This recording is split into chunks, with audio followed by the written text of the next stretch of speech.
Hi YouTube, how's it going? This is Gamester81. I wanted to show you a quick game review over one of my all-time favorite games. It's Donkey Kong Arcade. This game is a lot different than the home console ports. I'm going to show you why in a minute. Um, you guys are probably used, I'm sure you guys are familiar with Donkey Kong. A lot of us have played it on the NES. It was ported to the ColecoVision, Atari 2600, Atari 7800. It was never released on the 5200. I'll explain that why in a minute. But first thing you'll notice is that cutscene right there. It's a lot different. They didn't have the cutscenes in the ports. Some ports, like I believe the ColecoVision, Donkey Kong was on the right-hand side, not the left, as you see here. Difficulty is it's a lot more difficult to play the arcade version here, and as you'll see here in a minute. This is the first stage, mind you, so I would have probably been done with the stage by now if it were on ColecoVision. They made it a lot easier on the home console versions. The stages are out of sequence as well. You'll see here in a minute. There's a fourth stage called the Cement Factory. It's also known as the Pie Factory, which I like to call it, because they look like pies, but it was never ported to any of the consoles versions except for the Atari 8-bit computer version, as well as the Coleco Adam computer. So you'll see here in a minute, and I'll show you that stage. But most people can't get by with one quarter, will not get past the second stage on Donkey Kong Arcade. They made it extremely difficult.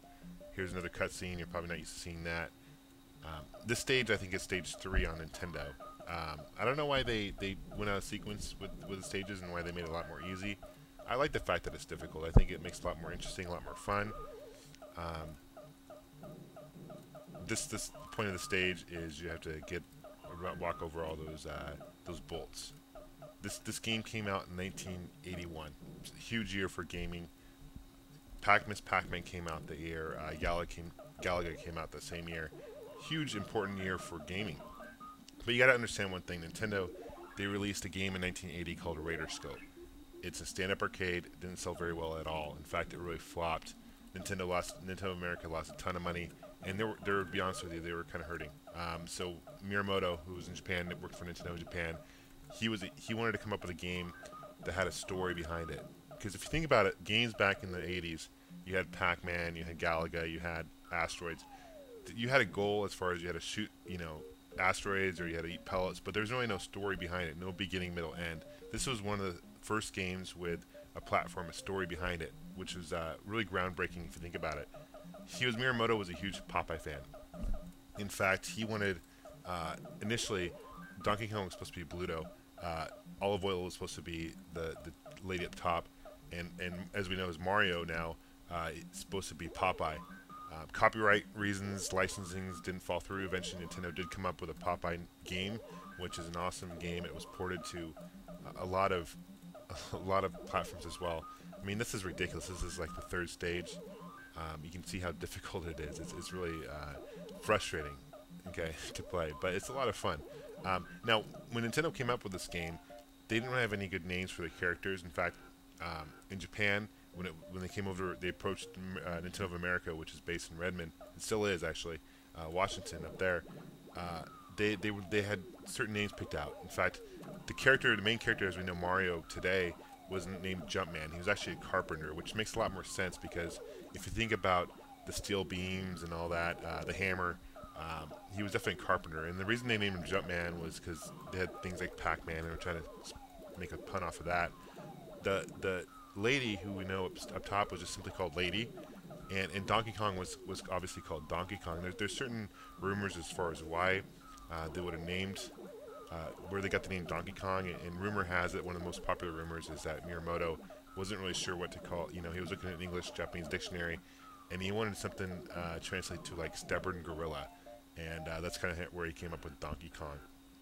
Now, what's interesting is Nintendo America, when they saw this idea, they were very skeptical. There was nothing quite like this in the States. They were actually really hesitant. They didn't like the name, so what they did, the first thing they did was change the names. So they changed Lady to Pauline. They called her Pauline, and Pauline was actually the wife of one of the warehouse managers, which is, I think his name was John James, which is interesting.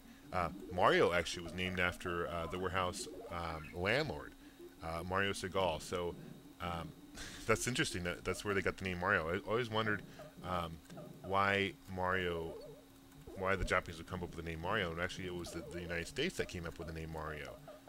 Or Mario, as some people like prefer to say here in the States. But Now there was 3 different versions. There was this, there's different sequels. There was this one, obviously Donkey Kong. There's Donkey Kong Jr., Donkey Kong 3, and then there's a spin-off, Mario Brothers. And in the spin-off, that's where Mario actually became a plumber, and then he had pipes and etc. and so forth. So he switched from becoming a carpenter to a plumber. And the whole story behind this is that you're Mario, and you have this girlfriend of yours, and you have this pet gorilla, and you've been mistreating him, and he stole your gorilla. Now in Donkey Kong Jr., you're Donkey Kong's kid, and you're supposed to get your dad back because he was captured. And in Donkey Kong 3, it's just really random. There's like, I don't know, bug spray, and it's just a really interesting one. It's a fun one. It's just an interesting port. I haven't died yet. I'm doing fairly well here. One also interesting thing out there. I spoke too soon.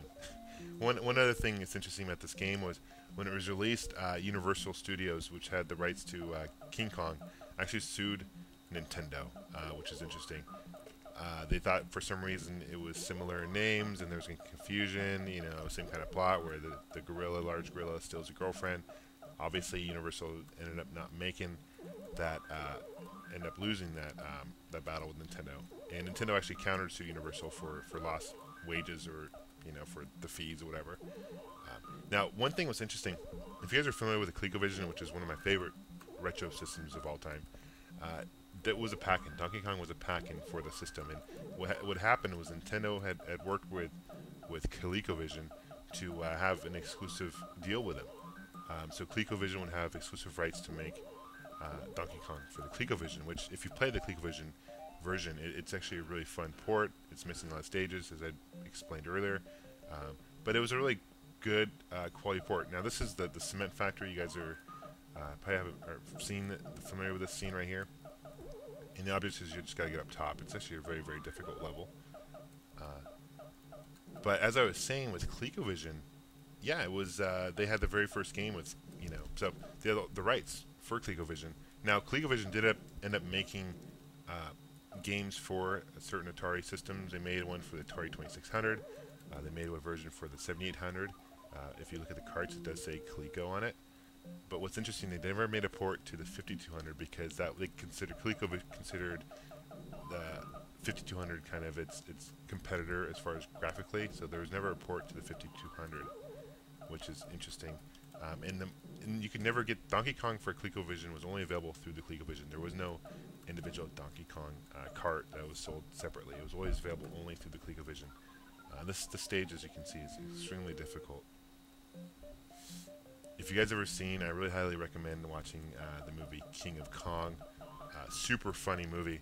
It's a documentary, and I'll probably end up doing a review over it eventually here on this channel. But if you guys haven't seen it, it's a documentary about this guy who lives in Redmond, and his goal is to beat Donkey Kong, which is interesting. And as you guys know, this was a huge success for Nintendo. What they ended up doing was they ended up taking Radarscopes, all the old Radarscope machines, and converting them to Donkey Kong machines. Initially, they put them in the bars up in Seattle, and they were averaging about $30 a day in money, which is about 120 gameplay a day, and it was a huge success. The first year Donkey Kong was released in 1981, Nintendo made $180 million, and they used that money to build their Redmond campus, which they still have today. So, huge hit for Nintendo. If this game wasn't as successful as it was, it's hard to say if Nintendo would be where they are today. And obviously, Mario's one of their top guys. Now, there's obviously other Donkey Kong games. There's Donkey Kong Countries that were released in Super Nintendo and other different, Donkey Konga, etc., so forth. But this is truly the first that came out. Huge smash hit for Nintendo. This is super hard level right here. But I'm running out of time, guys. I really appreciate you watching this video. Thank you for your support, and you guys have a good rest of the day. Take care. Stay classy, YouTube. Bye.